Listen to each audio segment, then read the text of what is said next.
मित्रांनो, दरवर्षी दर 2 महिन्यांनी एक ना एक विमान कोसळतंय आणि यासाठी कोणीच कसं काय जबाबदार नाही. यावेळी रशियात थेट बर्फात जंगलाच्या मध्यात अजून एक विमान जळून खाक झालंय. 50 जण, हो 50 जीव, लहान पोरं, आई बाप, कर्मचारी, एकही माणूस वाचला नाही. रशियाच्या अमूर भागात एक जुनं AN-2 विमान टेक ऑफ होतं.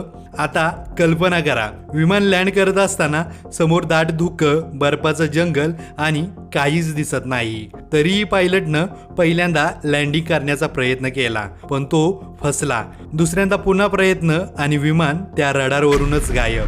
थोड्याच वेळा जंगलात त्याचा जळता मलबा सापडला.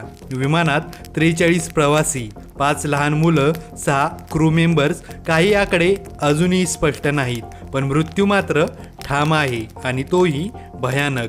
बचाव पथकाला पोचायलाही खूप वेळ लागला, कारण तिथं ना रस्ता होता, ना नेटवर्क, फक्त बर्फ आणि भयावह शांतता. विमानाबद्दल बोलायचं झाल्यास, हे जे विमान क्रॅश झालंय ना, ते 1960चं जुनाट मॉडेल आहे. मग मनात एकच प्रश्न उरतो, एवढं जुनं विमान अजूनही का उडतंय आणि कोणाच्या जीवावर?